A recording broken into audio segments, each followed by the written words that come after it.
Turn this up. Well, yeah, we're gonna. So it's welcome to Friends, Food, and Faith. Today we're gonna start with we're trying to talk about Genesis and maybe how the best way to interpret that. Now, before I start, it's probably important first off to recognize that when it comes to interpretation of the Bible, the church does not definitively teach there's actually one way to interpret it. So when we talk about specifically about Genesis, many of our Christian brothers and sisters might hold that Genesis is a historical book, and there are historical aspects to it. We're not going to debate that. Whether the creation story is literal and historical, well, that's open to interpretation. The church does not teach one way or another whether you need to hold that God created everything in 7 days. Now, does he have that authority? Does he have that ability? Of course he does. Of course, we would not debate that. That's not really up for question. The question at hand, I think, is more, well, how do we interpret those 7 days? So, for instance, we know from scientific study and historical record that there are fossils dating back millions of years, not just 6,000, right? That we were 10,000 or told me around. So how do we understand that in the context of Genesis? Well, again, I think we could say, is it possible that God could have done everything in 7 days and maybe put things on Earth to kind of look older than it actually is, and we could discover these in our human capacity, or either misinterpret or misunderstand, or misdiagnose or misanalyze, or maybe would he hide these things from us, or at least make it seem like it's older than it actually is? Sure, God could do that. The question at hand would be why? Yeah. Why would God want to deceive us? That seems kind of odd. Now we could say, well, things are mystery, and maybe our comprehension is not or we don't have the capacity to really comprehend the mind of God and understand the way He does. That's true, but it seems that God would always want truth to be revealed because truth is synonymous with God, right? So it seems that there's scientific understanding and data and study shows that, well, maybe the numbers used in the book of Genesis are figurative numbers. That's not to say that God was not present, that God was not the source, God was not conducting and designing and putting things in place. We wouldn't debate that either. But how do we understand then these 7 days written in Genesis? Well, I think it's important first off to note there are kind of two Genesis stories or creation stories in the book of Genesis.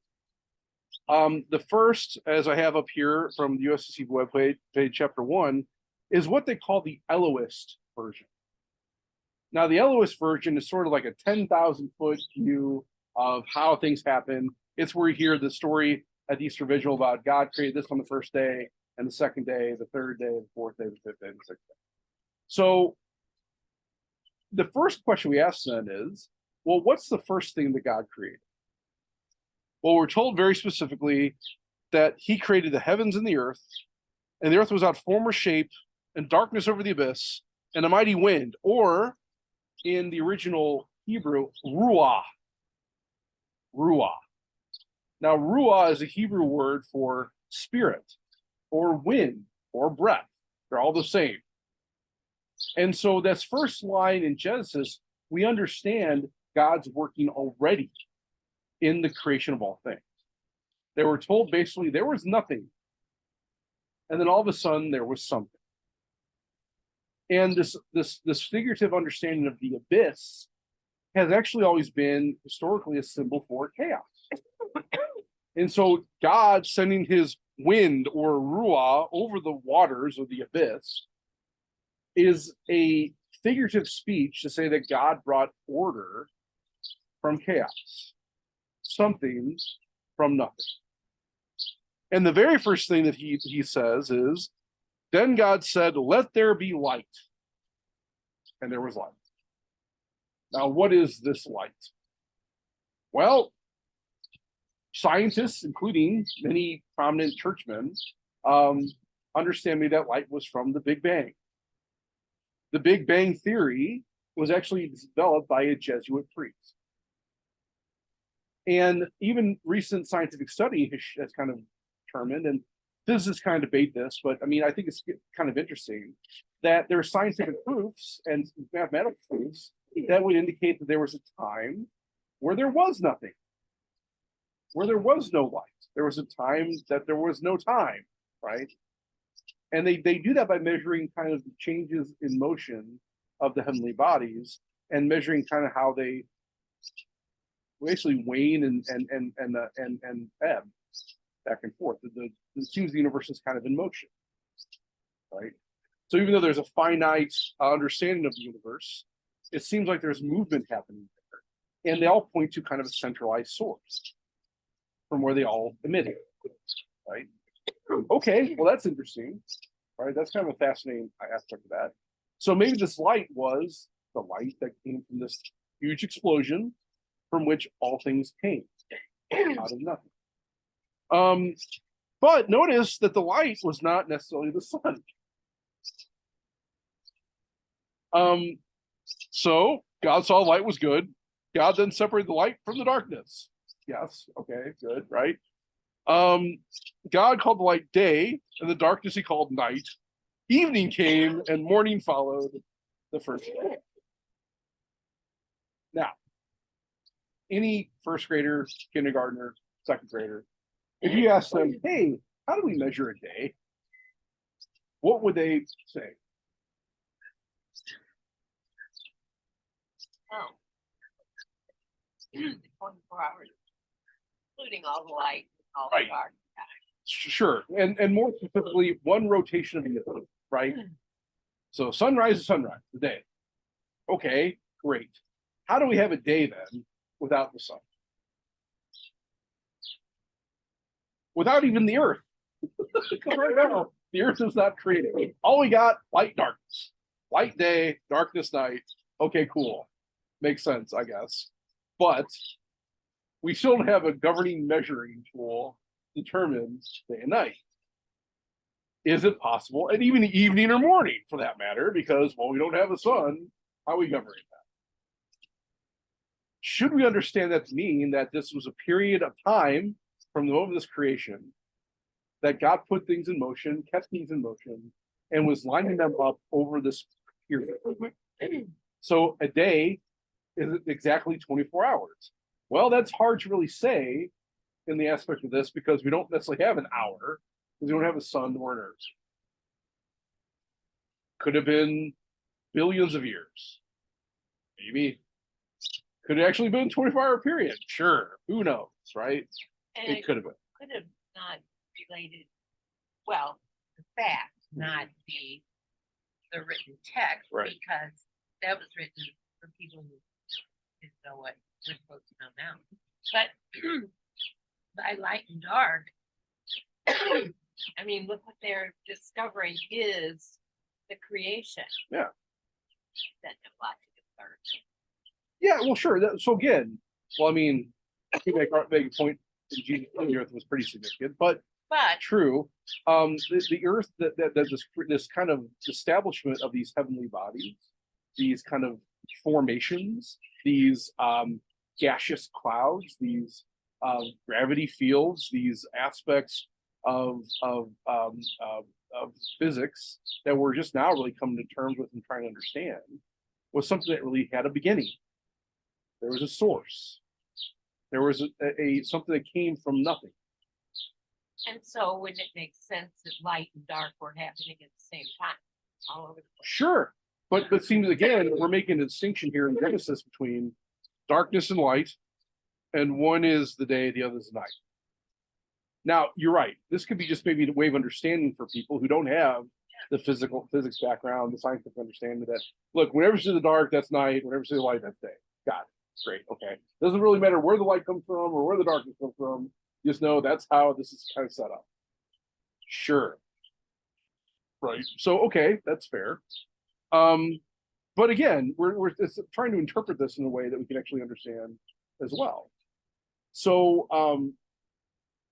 there's actually, it was actually kind of interesting as we go on, is that as we hear these next 2 days, that God then the second day created the dome in the middle of the water, right? So he created the waters of the earth and the seas, and then the space of the sky. right? And so then created dry land, then created vegetation, then created the fact that there was actually a oh, that's interesting. Great. The fact that there was actually a time or kind of these aspects of um, shut down for a minute of creation coming about, even life. And that's, I think, the most significant thing when we talk about the creation story. Then we talk about the vegetation, right? That's actually really the first thing to actually is life.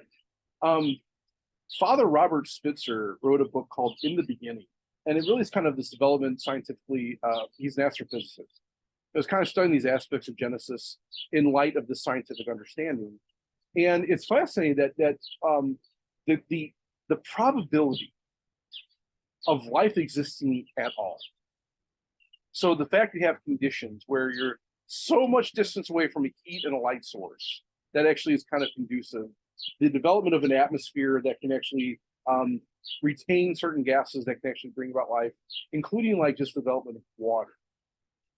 The odds of those conditions to occur or life could actually come about are 1 to the 100th to the 100th power. Or sorry, 10 to the 100th.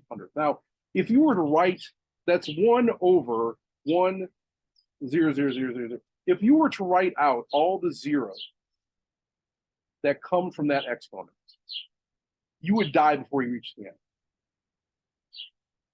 So the chance that life would even exist is such a low probability that you not impossible, so highly improbable. This gentleman's a physicist. He's gonna call you. If Monsignor comes out the door. Okay, all right. Okay. So it's so improbable that you'd almost have to conclude there has to be something to That's where distinguish God. that. Right. I would imagine. We would imagine. So that's first. Now you can talk about were there other civilizations, are there other maybe life in other planets? Well, we've seen like certain studies in Mars, how there's water there. Okay, great. Was there life on Mars at some point? Maybe. We don't really know for sure. UFOs, whatever. The fact that life exists isn't in debate. The fact that how improbable it is actually the point. And so, is it possible there could be other civilizations and other life somewhere else? Of course there is. God's love is abundant, right? And of course that could happen in other places. That should not actually deter our faith at all. It should, if anything, should actually enliven it. And it was asked by Pope Francis when we first ascended the throne. If there's life on other planets, what does that mean for Christianity? And his response was very simple. He's like, well, that means we have to evangelize them. We have to let them know what Jesus did for them too, right? Or would you baptize an alien? Well, of course. Jesus died for them. Yes, part. Yeah, right. So And I'd have my picture taken doing it. right, exactly. So that's just to say that when we understand this development of these time periods, I think it's good to interpret that time as kind of these long periods that don't really have a definitive or finite value. It's really kind of open to interpretation as far as that. Can you hold it 24 hours? Sure you can. Can you hold it a million years? Yes, you can, right? As Catholics, we can hold both, right?